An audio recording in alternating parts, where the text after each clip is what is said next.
Hello, my friends. It's me here today, all by myself, doing a little solo episode, which if you've been paying attention, you'll notice I got a little bit off my rhythm and we did a bunch of guest episodes in a row. And yeah, it just kind of happened. And I was like, let's just run with the guest episodes. I was feeling a little bit under the weather. And so hopefully you guys enjoyed those, but I've missed you. Being able to chat one-on-one. And I have a few little announcements. So we will be going back to the usual format of sort of alternating the guest episodes in the solo episodes. And if you guys have opinions on format, you can always email me at askasextherapistpodcast@gmail.com with any suggestions or feedback. But also, we're kind of blowing up on Spotify right now, which is pretty great. I was like, oh, why are my downloads going up? And I just looked at the data before I hopped on here. And I was like, wow, normally Spotify is kind of a smaller percentage of the downloads and new followers. And it's actually like way outpacing Apple right now. So thank you to all my new Spotify listeners. It's great to have you here. So today we're going to be talking about a very common dynamic about what to do with mismatched libidos, specifically when it just feels like pressure, where there's a higher drive partner and that person's kind of like, this is a need for me. I need to get this need met, right? This is important for me to feel connected. I have more energy. I'm more productive when I'm having regular sex. This is like my love language, right? And then the lower drive partner is often kind of like, oh, like I have to do this to keep you happy, or like I love you and so I want to keep you happy and I got to do this, but I have like no desire anywhere in my bones. That it's just not there. So then it kind of feels like, oh, okay, I have to do this. And then there's like dread sometimes. And then there's kind of like the don't touch me or like or I'm checking out mentally during sex. And then the higher drive partner is kind of like, no, I want this to be authentic. Like, I want to actually connect with you. I don't want you to just be phoning it in, and then you're like, the lower drive partner might be like, oh, I'm bad, or what's wrong here, or I'm not doing my job as a partner and I'm failing them. So there can be a lot of different emotions that come up in this scenario. Obviously, what I just shared is not a particular person, but it's just a pattern I see a lot with a lot of different couples that I work with as clients. And in fact, it could be the number one issue that I'm seeing with clients. I often see mismatched libidos, and I think this is one of the most common patterns within that dynamic. So what we're going to cover. So we're going to talk about the common pattern. We're going to talk about where people tend to go wrong when they're trying to work on this on their own. And then we're going to talk about what it takes to reverse this. So stay to the end if you want the solution, basically. And if you're curious about this topic, there are a couple other episodes. In episode 12, I get into consent and the idea of pressuring and pestering and how that can be a consent problem and when you get into that issue versus just expressing your emotions.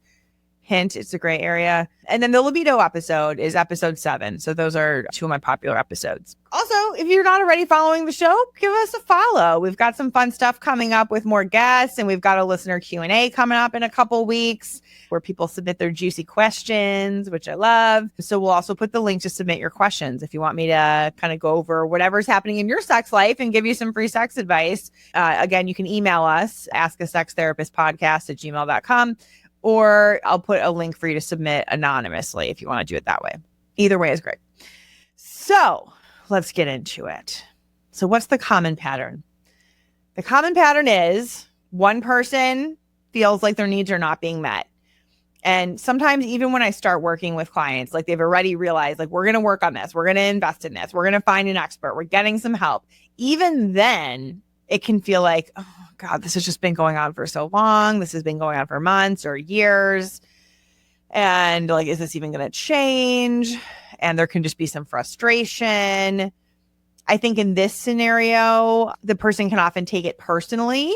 And that's part of where we start to go wrong in terms of like, this is maybe working against us in terms of solving the issue instead of working for us. And then on the other side of the pattern, that the lower desire partner is often feeling guilt. So they're kind of feeling like, I know my partner's frustrated with me. I feel bad I can't meet their needs. Or they're feeling pressure. And that's part of the title of this episode, right? So whether or not the higher desire partner is kind of trying to pressure or pester, wear their partner down or something, which, again, I don't recommend. Even if they're not doing that or not trying to do that, and they're just expressing how they feel, the lower desire partner might receive it as pressure. So there's a lot of kind of like communication nuance in this pattern that becomes important. That's what I usually see, right? And so let's talk a little bit more about where people go wrong. Oh, and by the way, side thought. So hopefully you're noticing the sound quality is like fantastic compared to recent episodes.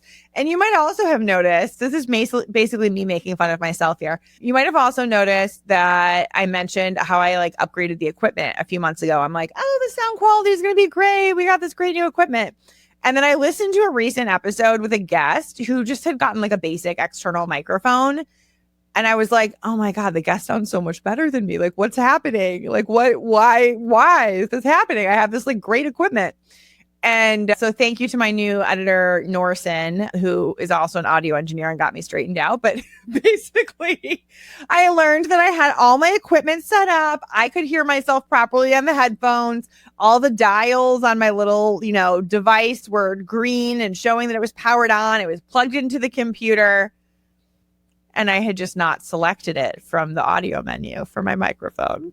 So I was effectively not using any of the new equipment and recording from the mic on my laptop, which is like never anything I would recommend to any podcaster, right? So anyways, we've addressed that. And I think it also goes to show you not to be a perfectionist because the show is doing great despite the audio. So thank you guys for hanging in there with me. And hopefully it sounds like a bajillion times better today. Okay, back to our patterns that we're talking about. Okay, so the higher desire partner is kind of like, I'm frustrated. I love my partner. I want to be patient. How long am I going to have to be patient? Are we actually making any progress on this?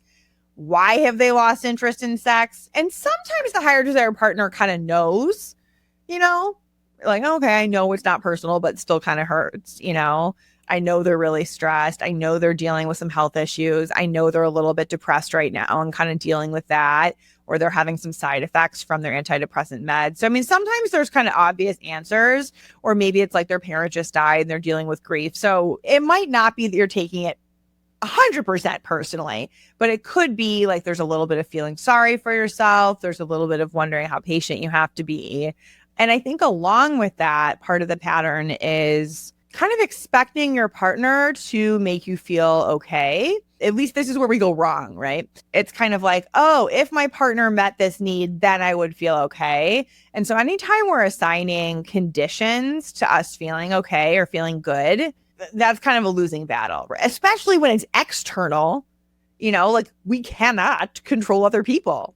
Despite however hard we may try, few of us have those controlling parts, right? Where it's like, oh, if I just do this, maybe they'll shape up. Oh, if I just do this, maybe they'll start, doing the chores. If I reward them or if I remind them or if I just nag them enough, right? I don't think anyone has ever made fantastic changes as a result of nagging, just to be honest. And it's not that I haven't tried it personally, but it doesn't work. Okay, so we don't want to look to someone else to make us feel okay. You might be like, well, Heather, they're my freaking partner. Like they signed up for this. They signed up to like care about my wants and needs. Yes, absolutely. But I will refer you back to a time when you were single, which if you're listening, there's probably some time, some point in your life where you were single and there wasn't someone else that you expected to kind of satisfy your sexual needs. You still might have been frustrated, but you looked inward to resolve that, right? Like maybe I'm going to work on my fantasy life. Maybe I'm going to work on my solo sex. Maybe I'm going to get myself a new toy, right? Maybe you might have been actively looking for sexual partners too. That's valid, but we can't control like when we find that. And so I think what I see a lot in the case of the higher desire partner is that, looking for the feeling of security or validation or feeling wanted, which kind of goes into the validation category. So just notice that, for you or your partner, if this is a relevant situation for you. The last piece in terms of the high desire partner where it can get a little bit tricky is how you express your needs or wants. I also kind of like hate the word needs, like expressing needs in relationships. Like, do we actually have needs? Or are they strong preferences, or maybe they're boundaries? I just feel like needs is not particularly accurate. Just saying what you want, saying what would work well for you, right? So if it's kind of like, oh, I just like wish it was like how it was before. I wish that you were like into me, or like remember when we first got together and like you were all over me and like now you don't care at all. So then you're kind of your victim-y part is kind of speaking for you instead of your self energy or higher consciousness. That's usually not going to lead to great results either. And it could also be like you're keeping track, right? It could be, I mean, it's been 3 weeks since we've had sex, where there's almost like a tone to how you're saying it. And we want to pay attention to tone. It's been 3 weeks. Did you even realize it's been 3 weeks? That's usually not going to put your partner in the mood. So kind of working against yourself unintentionally there. There could be some like blaming your partner. It could be like, well, you're not even working on it. Or like, you said you would do this. You said you would do that. You're not doing it. Again, not going to put your partner in the mood. I mean, are you maybe justified on a logical level if they factually said they would do something and did not? Sure. But again, just notice if you're working against your own best interest there. And then there could be the, every week or every few days bringing it up, are you in the mood yet? Or do you feel like having sex yet? Or like, come on, I'm really in the mood, and it could just kind of wear on your partner and they might take it in a way that feels like pressure, right? You also might be like a pro at communicating your feelings, right? You might be like, hey, like, you're at where you're at. I totally accept you, low desire partner of mine who I love. However, like, I am feeling a little bit unwanted and I just love connecting with you. And it feels great. And I feel like so connected and I feel a little bit more pep in my step. I feel a little more energized, a little more productive even. It kind of is like filling my tank back up. It's like my love language. So even if you were just to say something like really pretty positive and share how much you get from it, like what it means to you, I have no critique there, right? But your partner may receive it in such a way as like, oh man, this like really does a lot for them. I got to get my shit together, So, and that's not your job as the higher desire partner to manage your partner's emotional state and their inner thoughts and how they take things in. It's just something to be aware of. All right. So now let's kind of look at it from the low desire partner's perspective. Okay, so in this scenario, what I often see is you're kind of in the people-pleasing mode, right? So it's kind of like, I need my partner to be okay. Like they really need this, And I love a supportive partner. I'm not saying don't support your partner or don't care about their sexual needs, right? This podcast would not exist if that's how I felt. But what I will say is when you start to care about your partner's needs at your own expense and at the expense of your own authentic desire, that's where we run into some issues. And yeah, so that's the second piece of the pattern. You're subjugating your own needs, which actually prevents you from feeling authentic desire, right? Because if it's kind of like, I got to do this, like it's, if I'm like even like remotely okay with it, or even if I'm not okay with it, I just gotta go like grin and bear it and I just gotta suck it up, or I'm just gonna go to a different place in my mind and just kind of get through it, or I just gotta check the box, right? And so when we have that attitude, nowhere is the question, what would really like turn me on? What would help me kind of relax enough that I like just actually want sex, right? And so just because of the mental framework of centering our partner at our own expense, we're actually missing out on the potential for our own desire. And then we're just like preventing solving the actual issue altogether, right? Again, not intentionally. All of these aspects of the dynamic here, these are like parts. So when I talk about internal family systems, we have parts that try to solve things. We have parts that care about others. We have parts that maybe feel insecure or anxious, right? All of these parts have beautiful intentions. But the idea is we don't want our parts running the show. We don't want our defense mechanisms or protective mechanisms running the show. We want our higher consciousness, our self energy, which is calm and confident and feels connected and good enough. We want that running the show. Okay. And then the last piece of the lower desire partner is the idea that they feel like they're failing. So there's some kind of feeling of like, oh, I don't know what's wrong with me. I'm kind of like broken sexually. I'm not satisfying my partner. I'm not showing up how I want to in the relationship. And I just am feeling like not good enough. Right. And so that kind of puts us in guilt, shame, failure, some very like low vibration emotions, right? That is not a great energy from which to solve an important relationship issue. So a big part of what I do with people in the Pathway to Passion program is help them get into the right mindset and help them gain the emotional mastery to be able to communicate on a nuanced level and to hold space for their partner while also expressing their own emotions. Like, it's not easy. Like, even when I say that, I'm like, this is some advanced skills, you know? Yeah, it takes practice. And that's another piece of the puzzle is like giving you and your partner grace in the process. You know, just listening to this freaking episode, you know, it's like you're doing more than 99% of the population, right? So just seeking out a different perspective. So like, give yourself some credit, give yourself some compassion, do the same for your partner. Realize that even if it's been 3 years in the making, this issue with the mismatched libidos or the feeling of pressure or feeling like sex is a chore, you're just starting the solution process, right? And if you were trying it on your own and it wasn't working, that's because you didn't know this stuff before, right? So it's like you kind of have to have like the right approach dialed in and perhaps the right support for it actually to work.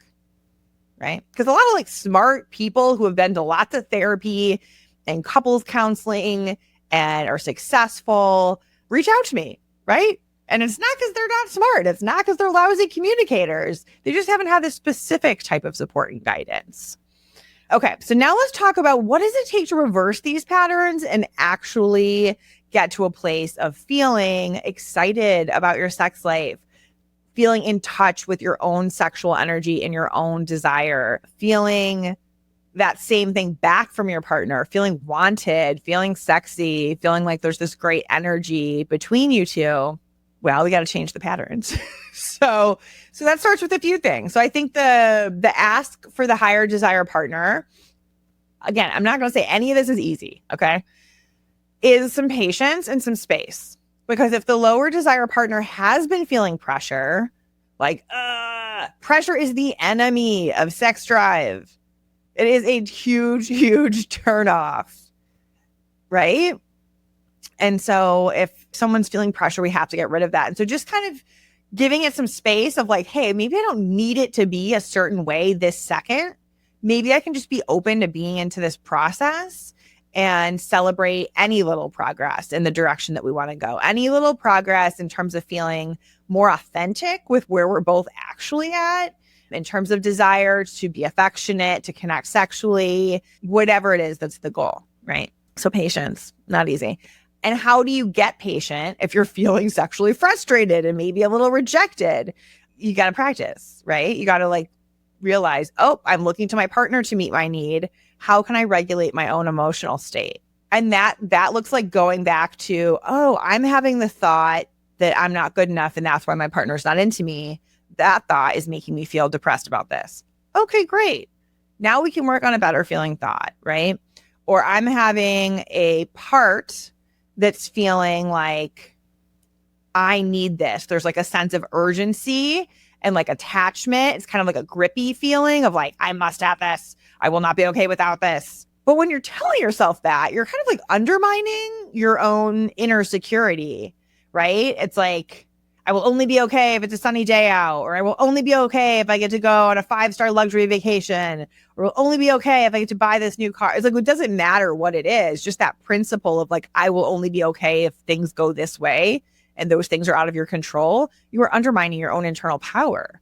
Like most of how we feel comes from our perspective, how we think about things. And so that's the order. And so you can kind of do the cognitive behavioral approach where you're working with your thoughts in a mindful way And then you can also do the parts work, which is what I love to do with people, because I think it's more of like a felt sense in the body and can kind of help create a shift without it being quite so effortful. There's a little bit more flow to it, I'll say. And so that might look like, okay, so let's talk to that part that feels like I won't be okay unless I have sex however many times a week or, with my partner. It's like, okay, what does that part feel like in your body? It feels tense. It feels grippy. I'm like making, my shoulders go up to my ears and I'm kind of like making fists and I'm like restless and antsy. So this is just an example, but the idea is you would identify what part is getting in the way of you being able to be patient, and you would identify how does that feel in your body. Right. And so this is, again, a lot of the work that I do with people in the Pathway to Passion program.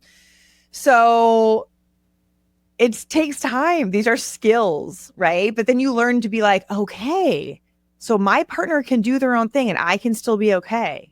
They might not be ready for sex yet, but I still know that I'm hot and sexy and worth it. And then maybe there's some behavioral changes too. Maybe you do some more solo care. Maybe you get a massage, so you still have more physical touch in your life. You look at what is within my control to do instead of being frustrated about what isn't. Then what happens on the flip side of it with the lower desire partner is they're kind of like, oh, sigh of relief. I have space. I have this partner who's being patient with me. I don't feel like I'm in a pressure cooker anymore, right? Like now I actually can ask that question, And again, sometimes the issue is that the high desire partner is maybe being a little pressuring and not saying things in the right way, that it's going to be received well. And then we work on that. And again, that's a skill too. But sometimes they are saying things well, like I mentioned before, and the low desire partner is just taking it in like, I'm terrible. I'm letting them down. I feel all this guilt. Guess what? Those are also parts. Those are also thoughts.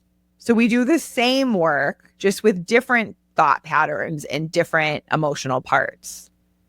Right? Where you identify it, you learn to be kind to the part of you that feels guilty or that feels like obligated or that feels pressured. And we learn, what does that part need to relax? What does that part need to feel safe? Right? And then we can start asking, what would actually get me in the mood? I don't know. Maybe there's some stress in my life and we need to get a babysitter an extra day a week, or a cleaning person or a nanny or something like that. Maybe it's that your whole life is about taking care of other people, whether it's like, I got to work and I got to be the breadwinner, or I got to watch the kids and take care, and I got to take care of my spouse and, or my aging parents who have health issues. They're like, there could be a lot of different things, right? Kind of pulling on you and like wanting your attention. And it's a practice to shift into receiving mode, right? And this is actually also reminding me of the episode we had with Dr. Betty White about the wheel of consent. So she talks about kind of being able to give and take, and also to receive and kind of ask for what we want. And that's another practice, right? So sometimes I'll give people exercises to help them practice that, or I'll give them homeworks to be like, just go spend some adult time with a friend, right? Go get a pedicure and spend some time away from your child, right? This does not take away from how much you love your child. Sometimes, mom guilt is a real thing, especially where, I see this more with moms. I don't know why I think mom guilt seems to be more of a thing than dad guilt, but I'm sure there's exceptions out there. But if you're having that, to kind of be like, can I start realizing that, like, not only am I not a bad parent by taking this time for myself, I come back way more refreshed. I'm less snippy and irritable with my kids. I actually have more to give, and I can at least entertain the idea of being more intimate with my partner, right? Sometimes we're just so tapped out and there's so much output and like nothing is really filling our tank back up. And so even just asking yourself that question, what fills my tank back up? Right? Like, so for me, it's being outside, being in nature, laughing, spending time with friends. It could be simple, like cuddling my cats, right? Reading a romance book or something that's not for like learning or education or productivity or like quote unquote purposeful, that's just for enjoyment. So those are all small ways we can kind of start shifting that energy. And then we can really start at least leaning into sexual desire. It might start more like affection. And I'm not going to be able to give you guys like all of the tools and secrets I use with people because we just don't have time for it. But it might just look like cuddling. Let's start making time for connection that way. Let's start making time for a deeper emotional conversation so we can feel connected that way. Maybe you make time for some solo sex or playing with a toy, and you might realize, okay, what even helps me get in the mood, right? Maybe it's a romance book. Maybe it's, watching a romantic movie. Maybe it's just feeling like you're in your own body and you're really present in your own body. Maybe you put some music on. Maybe it is spending time in nature or anything else that feels, sensual or embodied to you, or that feels taboo and exciting that way, right? Like everyone's going to have something different that does it for them. And that's where I think it can be helpful to kind of write down even and like map out like what gets you in the mood. What are the prerequisites to you getting in the mood? So a lot of times the prerequisites are kind of more work-life balance, being able to receive, having adult time for yourself. And then we look at getting in the mood. And it might look like emotional connection or a sexual fantasy or some flirtation during the day where there's anticipation building up. Right? So there's a lot of different ways to approach it. But that's how we get the ball rolling. That's how we shift the pattern from we're both frustrated or guilty or there's pressure and it's just kind of like, like we're smart people. We don't know how to solve this, but we need to figure it out because we love each other, and that's where I can help too. So I hope that this was helpful today. If you do feel like you need some more personalized attention with this, I actually have a new offer that I'm doing for people. So not just the big Pathway to Passion package. I have a new one called, appropriately, the Quickie. So just like a Quickie session with sex, this is like a Quickie coaching experience where you get a 20-minute assessment, you get a full hour with me, and then you get a 1-page report of my top recommendations for you. So this will at least help you get unstuck out of the rut and have a game plan and start shifting the momentum. So if that's something that you're interested in, we will pin a comment with the link to that on YouTube. And we will also include that link in the show notes. So I would love to support you guys with that. Thank you, everybody, for listening and supporting the show. This is super fun for me. Hopefully it's fun for you too. And we will catch you next week with another episode of Ask a Sex Therapist. Bye, everybody.